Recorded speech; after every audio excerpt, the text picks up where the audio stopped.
चंपावत विधानसभा seat की, जिस पर भाजपा की तरफ से सीएम पुष्कर सिंह धामी चुनाव लड़ रहे हैं। भाजपा प्रदेश प्रभारी दुष्यंत गौतम ने कहा कि चंपावत में कोई भी चुनाव लड़ ले मगर जीत सीएम धामी की ही होगी।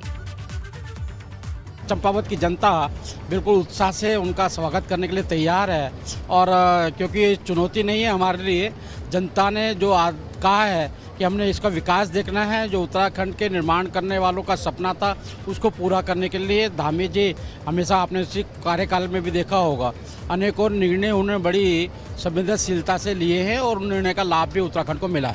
सर, बड़े नेताओं के क्या दौरे होंगे वहाँ पे और होंगे तो कब से?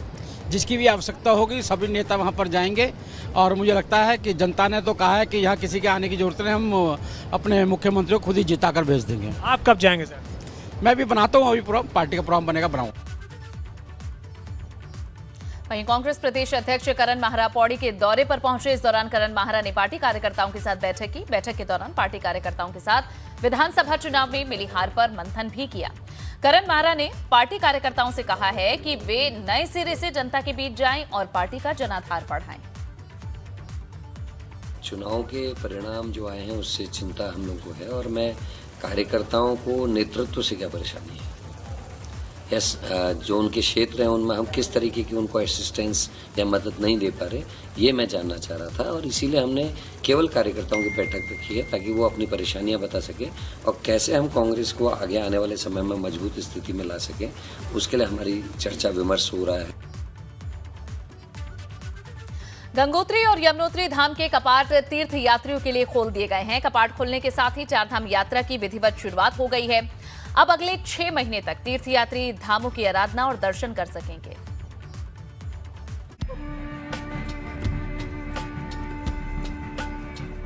चारधाम यात्रा पर पहुंचे तीर्थ यात्रियों के लिए ये पल बेहद खास है।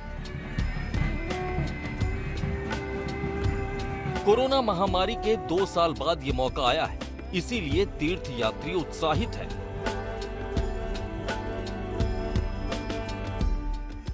भारत की धार्मिक और सांस्कृतिक विरासत में गंगोत्री और यमुनोत्री धाम का विशेष महत्व रहा है। इन दोनों धार्मिक स्थलों की हिंदुओं के मन में जो आस्था है उसे शब्दों में बयां नहीं किया जा सकता।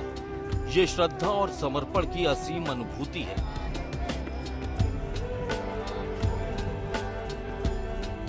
गंगोत्री और यमुनोत्री धाम के कपाट 6 महीने के लिए खुल गए हैं। सुबह 11:15 बजे गंगोत्री धाम के कपाट खुल गए, जबकि 12:15 बजे यमुनोत्री धाम के कपाट भी खोल दिए गए। भारतवर्ष के भी 4 धाम में से ये जो तीर्थ है ये पृथ्वी लोक का वैकुंठ है। अक्षय तृतीया अमन नहीं, 6 महीने जो कभी भी क्षय नहीं होता जिसका, ऐसा ये जो तीर्थ स्थान है ये सतयुग का तीर्थ है। सतयुग से जो है भगवान नारायण का ये दिन है। भगवान नारायण के दिन से ये अक्षय मतलब कभी न क्षय होने वाला ये दिन।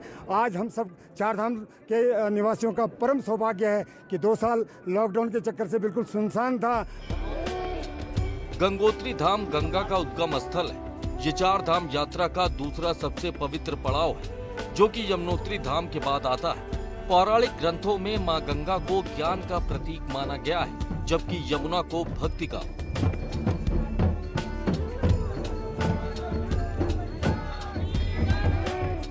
कपाट खुलने के मौके पर सीएम पुष्कर सिंह धामी भी गंगोत्री धाम पहुंचे। इस दौरान मुख्यमंत्री ने मां गंगा की आराधना भी की।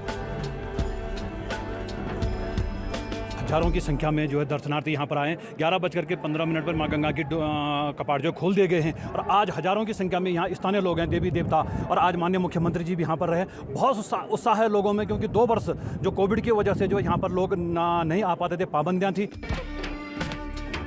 कपाट खुलने के बाद अब तीर्थयात्री अगले 6 महीने तक मां गंगा और मां यमुना की आराधना कर सकेंगे। 2 साल बाद हालात सामान्य हैं, इसीलिए हजारों की संख्या में तीर्थयात्री 4 धाम यात्रा पर पहुंचे।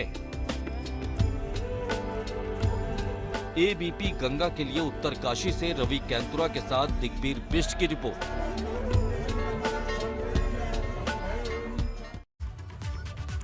वहीं गंगोत्री धाम के कपाट खुलने के मौके पर सीएम पुष्कर सिंह धामी भी मौजूद रहे। इस मौके पर सीएम धामी ने मां गंगा का आशीर्वाद लिया। साथ ही सीएम धामी ने कपाट खुलने के मौके पर पहुंचने वाले तीर्थ यात्रियों का अभिवादन भी किया। 2 तस्वीरें आपके सामने।